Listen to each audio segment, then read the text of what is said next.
Rightio, time for another Q&A. It's time to celebrate hitting well over 1,500 subscribers. So without further ado, let's begin. What got you into TUGS? Well, it's by seeing the videos by Unlucky Tug. His older videos were what made me aware of TUGS in the first place and how I would rediscover it years later. Since when did you start making art? The origins of me making art back in 2019 was when one of my friends was doing an art collaboration featuring Garfield. After a little bit of discussing on what program I should use, I settled on Fire or Parker, and I drew this Garfield. Since then I found the process of art to be really fun to make.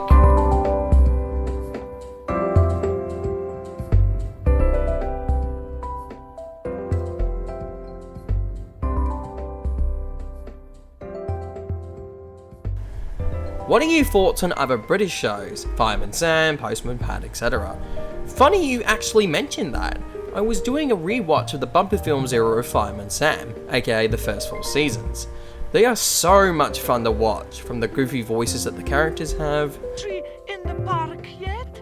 Bit late, isn't it? It's Christmas Eve. Should have been up already. To the music, to even how the show was written. As for Postman Pat, I like the first couple seasons plus the early specials quite a bit. It's a nice cozy show with a great amount of world building to boot too. I'm also aware of the sister series to Pat such as Charlie Chalk and especially Bertha. What is your favourite piece of TUGS lost media? Come on, you can guess. It's easily the sizzle reel. I gotta love that extended theme plus those deleted scenes.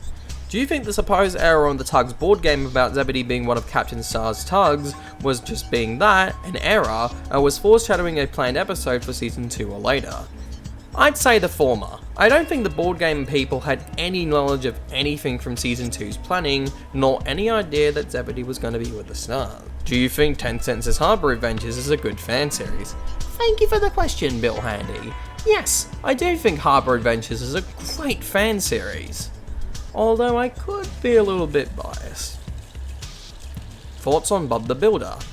I remember Bob the Builder as my first hyperfixation as a child. I used to have quite a decent amount of Bob toys as a kid. All are sadly gone for good though.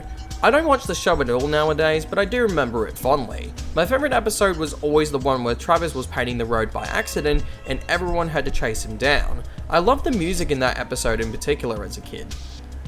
Ooh, this is a good one. What is the main reason you've been able to hang on to the show for so long? Simple. I see so much in this flawed yet lovable show. TUGS has so much to bring to the table that I can't help talking about even the littlest things it released. Favourite TUGS voice actor? For my favourite voice? Easily Top Hat. Like, come on. Sunshine! Only good for day workers here. Oh, I say hello. Have you come to save the day, 10 Cents? Well, at least you don't smell. That's something. As for favourite voice actor, easily Lee Cornez. His character voices are very charming and are very distinctly British. Favourite Rayman 3 level? Ooh, I love this one. Yes, okay, so for those who don't know, Rayman 3 is my second favourite game of all time, only behind Ratchet & Clank 3. I've always had a kick out of the game's soundtrack, so much so that I've been using them on the channel for years. Anyhow, I'd say the longest shortcut is my favourite, just with a focus on platforming plus the incredible soundtrack that plays within these stages. Are you going to continue making TUGS content or change it up a bit, example being Theodore Tugboat or even other shows? Already have been. I've been doing infrequent Thomas and Theodore Tugboat videos on the channel every now and again. And again, there is also my second channel, SonicWalle, in case if I want to talk about any show or anything that has nothing to do with TUGS in any way.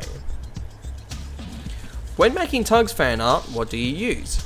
Clip Studio Paint 5.0 with the use of the Waken drawing tablet combined with the mouse. If there's any canned TUGS characters you would like to see in the show, who would you be? Easily Smoker. Love to see what sort of dynamics he would have had with the other TUGS. Hello, I've been watching your videos ever since I got into TUGS. Congratulations on 1.5k subscribers. My 3 questions are you planning to collect any TUGS VHS tapes? First of all, thank you very much. I do appreciate you've been watching my videos since you've gotten into TUGS. The first question is that, actually, no, I don't actually plan on collecting the TUGS VHS tapes, namely because I don't seek out VHS normally. And the last question, coming to think of it, surprisingly no, but I don't doubt it would have been real anyways. This real reason being that there's simply no citations or sources on the wiki, and come to think of it, by now someone in the community would have shown up with one. What are your thoughts on the releases of the Thomas and the Magic Railroad Director's Cut, the Thomas and Friends 2026 series, and the newly announced Wonders of Sodor game? I don't normally answer purely Thomas related questions, as this is a primarily TUGS channel, but honestly I do have something to say for all three. Number 1, yes, I am excited for the Magic Railroad Director's Cut, namely due to all the supposed cuts of the film that allegedly exist. I'm not too big into Magic Railroad, but I could not pass up the chance to donate when I could. Gotta love preservation. Number 2, surprisingly optimistic, albeit a bit cautious. I am hoping the 2026 series repairs some of the damage done by Big World Big Adventures and All Engines Go. I do like the clip we've seen of the show so far, but goodness gracious me, these renders really don't look too pleasing. Why is Percy making the DreamWorks face at me? Number 3, I know by the time the Q&A has come out, Wonders of Sodor has already been released on most consoles, but so far I am interested in buying it when it comes out for the Switch. The internet catching on to the game especially was really fun to see. What is your least favourite fan art that you made? Surprisingly difficult to say given that the answer always seemingly changes, and I do want to be fairer on my older pieces. I'd say this piece of Hercules from 2024 is my least favourite. Not sure how I feel about the execution. How much do you enjoy being in the fan series 10 Senses Harbour Adventures? Absolutely! I love being a part of 10 Senses Harbour Adventures. It's so much fun voicing the characters, and plus I'm also good friends with both of the creators, Pumpkin and A1. How are you? Good, thank you for asking. Do you think the TUGS get purchased or hired? Yes. I mean, Sunshine is charted and soon be bought by Captain Star in the first episode, so I don't doubt it. Same as number 2, but with them being sold off or fired. Also yes. What would you have done with Smoker, the cancelled Dredger character? I would have had him sort of be a father figure to the Star Switch at TUGS, possibly to help them with any questions to ask, such as for example this old piece I did of Smoker back in 2024. I know you've already answered what your thoughts on TUGS having a continuation would be, and I think a reboot as well, but would you trust it if it would be handled by an indie company? Maybe. TUGS is so tied to Clearwater features his style, plus all the people who initially worked on it, that I can't really imagine anyone else without much deep research and care to recapture TUGS. Out of all the cancelled scripts and stories, which do you wish made it to the final series the most? Easily Harbour Life. Just so we could see Sugar Ray. That's all.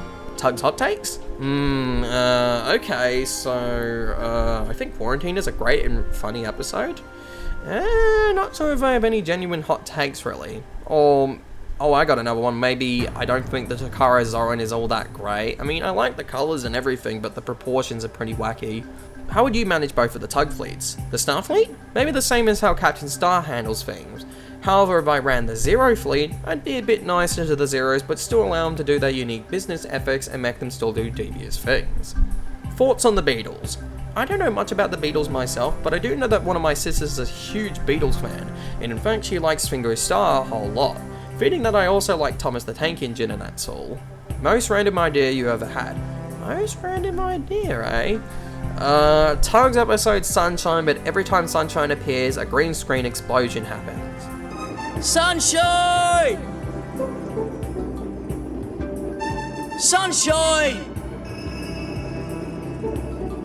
I'll never live this down. Just when I really had a chance. Oh, who's gonna want me now? Thoughts on Super Mario? Mario? I don't know. Maybe I do like Super Mario. Seriously though, Mario is awesome. I really like playing the Mario games. I recently redid Mario Advance 1 recently. Thoughts on Sonic? I mean, there's a reason why my channel was partially named after the Blue Burr. Sonic is cool, and that's all that matters. Thoughts on Five Nights at Freddy's? I do like the lore and how it nails the early Showbiz Pizza and Chuck E. Cheese's vibes, but personally I'm a bit of a teddy bear. I'm too easily scared to play any of the games. I did get a bit far in Five Nights at Freddy's 1, but I got too nervous to continue. At least Five Nights at Freddy's exposed me to Chuck E. Cheese's, which nowadays I'm way more into than Five Nights at Freddy's. Which fandom are you a part of? The TUGS fandom? That's pretty much it, besides myself maybe being a little bit wedged into the Thomas fandom as well. Do you plan on give faces to other vehicles like the Fulton Ferry and coastal steamers? Not really. I like to stay faithful to the original series, even if that means some of the characters go without a proper face. Number 2. Do you have any original characters? If so, who are they? Ooh, okay, so I'm not sure if you mean TUGS OCs in particular, or OCs in general, but since I already have them publicly revealed on my Blue Sky, here are 2 of my wonderful characters. His cool, calm yet arrogant Molly Polton, and childish, sarcastic yet ambitious Salty ST. I have drawn them privately for years, since 2021 for Molly, and Salty has existed possibly since around 2014. I still have lots of plans for both of them, including way more characters I've developed for a long time too, so please don't expect them to further appear on the channel often, if at all. Despite that, I hope you all really like them, because, I mean, they mean the world to me. I love drawing my characters. Anyways, I will wrap up the Q&A once again. Again, I won't close the door on any other Q&As popping up, but we'll have to wait and see until then. Thank you all so much for watching, and to those who have submitted those questions. I hope you all have a sizzle-tastic day. Bye bye.